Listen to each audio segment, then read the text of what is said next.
ने एक श्रीमान जी आए हुए हैं RSETI के भी यहाँ पर कुछ शिक्षक कार्यक्रम में आज से लगभग 6 साल पहले 14 फरवरी 2019 को उसके कुछ लगभग 10-11 दिन बाद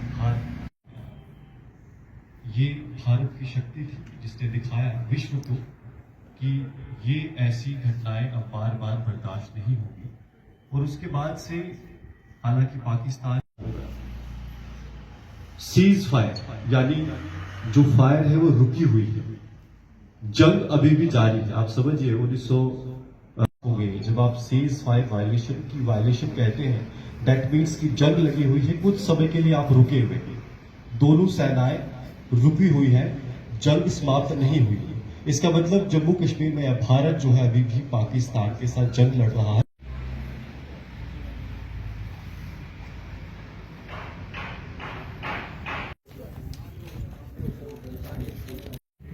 इतने बढ़ चढ़ कर हिस्सा ले रहे हैं और जो सिचुएशन है उसको इम्प्रूव करने के लिए दिन रात लगे हुए हैं। हमारी आर्म्ड फोर्सेस, बाकी जितनी भी सिक्योरिटी एजेंसीज हैं, उसमें कोई डाउट नहीं है कि उनकी काबिलियत इतनी ज़्यादा है कि इस तरह की सिचुएशन को आराम से कंट्रोल किया जा सकता है। मगर क्योंकि यहाँ पे सिचुएशन ऐसी होती है जो लोकतंत्र में बहुत ही सेंसिटिव रहती है और हमें उन सब चीज़ों को सुचारू रूप से चलते हुए अपने आप को ऑपरेट करना है। इस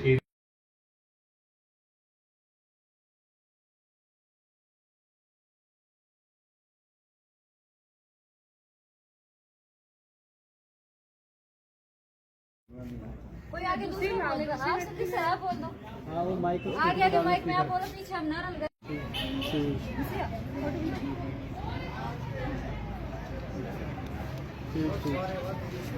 आकाश परिहारे, मैं तेजस इकबाल फाउंडेशन का संस्थापक हूँ।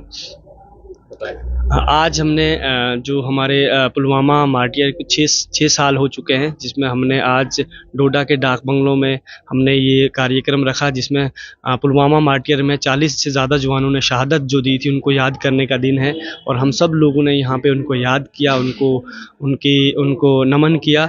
और हमारी पूरी टीम यहाँ पे वॉलंटियरी लोग आए हुए थे डोडा के, सब ने यहाँ पे आके श्रद्धांजलि अर्पित की। साथ ही साथ हमने एक तिरंगा रैली भी निकाली, पूरे डोडा शहर में उसको निकाला गया। और उसका मेन मकसद था राष्ट्र हित के लिए, देश हित के लिए, अपने देशभक्ति का जज्बा लोगों में पैदा होना चाहिए। और लोगों में है ही है, लेकिन और ज़्यादा उन पे जज्बा पैदा हो और उनको भी पता चले कि जो हमारे मार्टियर हैं, जिन्होंने हमारे लिए जाने दी, उनको किस तरह से याद करना चाहिए, उनको हर दिन याद करना ही चाहिए।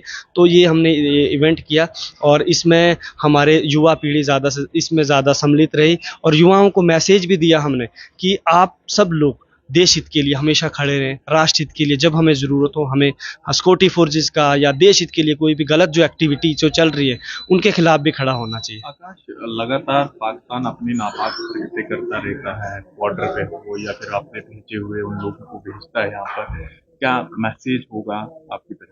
देखिए, जो भी नापाक हरकतें पाकिस्तान हमेशा करता रहता है और इवन कि डोडा के शहर में भी करता रहता है। आपने देखा यहाँ पे रिसेंटली कुछ महीने पहले भी यहाँ पे हरकतें हो रही थी। आपने देखा उल्डबगी में भी एक कांड होता है जिसमें 4 जवान हमारे शहीद होते हैं। साथ ही साथ ये जो नापाक हरकतें होती हैं, हम उनका हमेशा मजम्मत करते हैं, उनका विरोध करते हैं। और हम आर्मी का हमेशा सम्मान करते हैं कि जो हर सिचुएशन में उनके साथ लड़ रही है, हमारे साथ खड़ी है।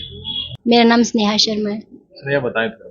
जी, मैं तेजस इकबाल फाउंडेशन से एक वॉलंटियरली यहाँ पे इस टीम में काम कर रही हूँ। और यहाँ पे आज हमने जो कार्यक्रम जो रखा था श्रद्धांजलि का, ये श्रद्धांजलि हम जो पुलवामा अटैक हुआ था 14 फरवरी को 2019 में, उसी के उस पे रखा था हमने ये प्रोग्राम आज का जो कार्यक्रम। और ये आज यहाँ पे हम सभी यहाँ पे इसलिए एकत्रित हुए थे ताकि हम श्रद्धांजलि दें। और यहाँ पे हम डोडा के अंदर जो है एक रैली का आयोजन किया और जिस रैली से हमने सब तक ये संदेश पहुँचाया कि किस तरीके से जो हम पुलवामा अटैक में जो शहीद जो जवानों ने जिन्होंने अपनी बलिदान दिए उनको याद किया और लोगों को जागरूक किया। अब जागरूक करने का यही था हमारा, ये रैली निकालने का यही हमारा उद्देश्य था कि लोग जागरूक हों। और हमने पूरे डोडा के अंदर इस रैली का आयोजन करके और वापस यहीं पे कार्यक्रम पे आके ख़त्म किया। और मैं आपके इस चैनल के माध्यम से यही मैसेज देना चाहूँगी सबको कि हर किसी के मन में जो अपने देश के प्रति प्रेम भाव जो है होना चाहिए। जो भी जिस प्रकार से हमारे लिए जो ये आर्मी जो हमारी इंडियन आर्मी है हमारे लिए दिन रात जाग के हमारे लिए इतना कुछ करते हैं, तो हमें उनके प्रति थोड़ा सा तो प्रेम भाव रखना ही चाहिए, बल्कि अपने देश के प्रति भी। और जिस प्रकार से अगर अभी अपने देश में कुछ ऐसा लगता है कि कुछ गलत हो रहा है तो हमें उसके प्रति एक्शन लेना चाहिए।